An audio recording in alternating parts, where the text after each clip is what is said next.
तो बनारस घाट अपनी खूबसूरती के लिए बहुत प्रचलित है, पर घाट के किनारे कई राज लिए बैठे हैं।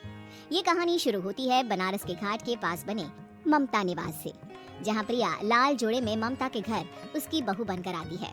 आओ आओ बहू, घर को अपने पैरों से पवित्र करो। ममता घर की दहलीज पार कर ही रही होती है कि अचानक एक बहुत गंदी सी बास पूरे घर में फैल जाती है।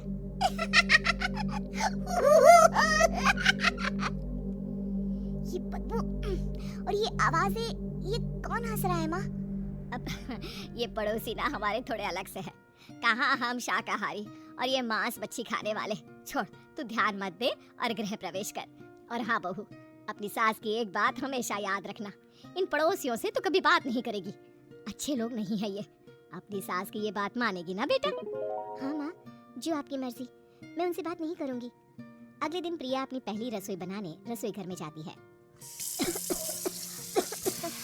ये छोकी बात तो नाक में जा रही है। एक काम करती हूँ, खिड़की खोल देती हूँ। प्रिया खिड़की खोलने जाती है।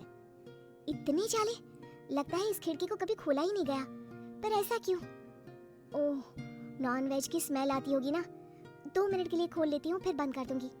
प्रिया खिड़की खोलती है। खिड़की खोलते ही उसकी नजर सामने वाले घर की खिड़की पर पड़ती है, जहाँ एक लड़की खड़ी होती है। हाथों में मेहंदी, लाल रंग की साड़ी, बिल्कुल सजी धजी, मानो प्रिया की तरह ही वो भी नई नवेली बहू हो। वो प्रिया को देखकर मुस्कुराती है। हे भगवान, माँ ने तो इनसे बात करने को मना किया था। प्रिया फौरन ही खिड़की बंद कर देती है और तवे पर चढ़े रोटी की ओर देखने लगती है, पर वहाँ रोटी न होकर मछली पड़ी होती है। ये क्या? पहली ही रसोई में इतनी बड़ी गलती। हे भगवान, अब मैं क्या करूं? प्रिया बहुत डर जाती है और फौरन रसोई की सफाई करने और फिर सभी के लिए खाना बनाने लग जाती है। जब वो सबको खाना परोसती है, सब तो ठीक है, मैं बेकार में चिंता कर रही थी। हे भगवान, ऐसे ही बस अपनी कृपा बनाए रखना। रात के वक्त जब सब सो रहे होते हैं, तब प्रिया को पायल की आवाज सुनाई देती है, जिससे उसकी आंख खुल जाती है। ये पायल की आवाज कहाँ से आ रही है? प्रिया उठकर उस आवाज के पीछे छत की सीढ़ियों तक जाती है। तभी उसे बच्चे के रोने की आवाज आती है। प्रिया छत पर जाती है तो क्या देखती है? वही लाल साड़ी वाली लड़की अपनी गोद में एक नवजात बच्चे को घुमा घुमा कर सुला रही है। तभी प्रिया की नजर उसके पेट पर पड़ती है। ओह गॉड, ये तो प्रेग्नेंट भी है। सुनिए, बच्चा सो नहीं रहा है क्या? मैं कुछ मदद करूं? नहीं नहीं, आपके घर वालों को अच्छा नहीं लगेगा, मैं संभाल लूंगी। स्नेहा की गोद से बच्चा हाथ मारकर प्रिया की गोद में आने को छटपटाने लगता है। दोनों घर अगल बगल में बने होने के कारण प्रिया उस बच्चे को गोद में ले लेती है। प्रिया के पास आते ही वो सो जाता है। बच्चे का वो स्पर्श रात भर प्रिया भूल नहीं पाती और अगली सुबह वो छत पर कपड़े सुखा रही होती है। तभी उसे एक औरत इशारा करके बुलाती है। स्नेहा कह रही थी बाबू तुम्हारी गोद में आते ही सो गया। मैं गौरी, स्नेहा की माँ हूँ। बहू, घर आना, बाबू को खिला भी लेना। शाम को जब घर पर कोई नहीं रहता, बच्चे से मिलने के लिए प्रिया छिपकर अपनी पड़ोसन के घर चली जाती है और कुछ देर बच्चे को खिलाकर वापस लौट आती है। इसके कुछ दिन बाद ही प्रिया को पता चलता है कि वो माँ बनने वाली है। ममता की खुशी का ठिकाना नहीं रहता। माँ जी, पता नहीं क्यों उल्टी आ रही है।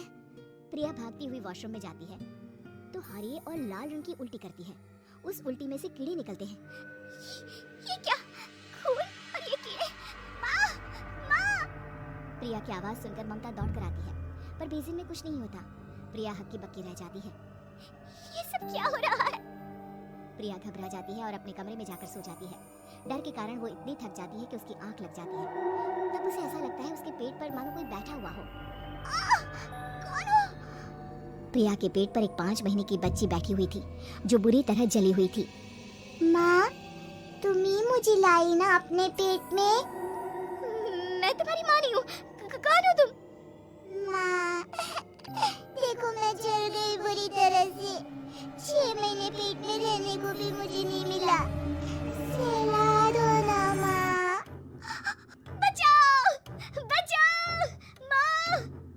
ममता दौड़कर कमरे में आती है। प्रिया की बातें सुनकर वो सब समझ जाती है। तू कहीं बगल वाले घर में तो नहीं जाकर आई ना बहू? मुझे माफ कर दो, मैं गई थी माँ।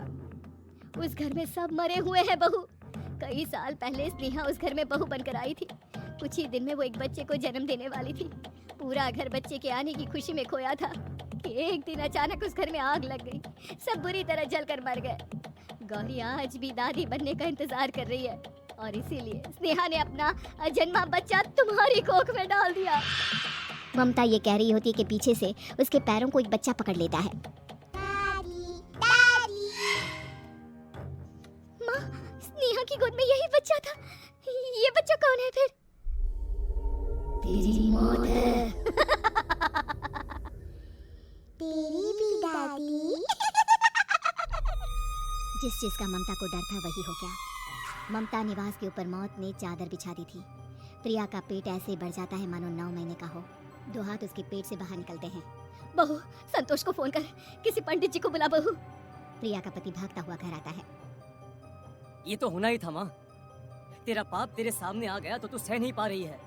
स्नेहा घर में आग लगी नहीं थी, माँ ने लगाई थी, प्रॉपर्टी की लालच में। और वो बच्चा मेरी पहली पत्नी का बच्चा है, मेरा बेटा, जो कि उस आग की चपेट का शिकार हो गया था। मैंने तुमसे ये सब माँ के कहने पर छुपाया था। मुझे माफ कर दो प्रिया। तुम अगर चाहो तो यहाँ से जा सकती हो। मैं तुम्हें किसी भी बंधन में रखना नहीं चाहता। मेरी शादी हुई है आपसे, मैं आपको छोड़ नहीं सकती, पर उससे पहले हमें स्नेहा, उसकी माँ और बच्चे की आत्मा की शांति करवानी होगी। संतोष और ममता गौरी के घर जाते हैं। अंदर सब कुछ जला हुआ होता है। जमीन पर जली हुई लाशें बिखरी हुई थी। ममता रो रो कर अपनी करने की माफी गौरी से मांगती है। प्रिया स्नेहा के घर वालों का अंतिम संस्कार करवा देती है और ममता निवास फिर से आत्माओं के साए से मुक्त हो जाता है।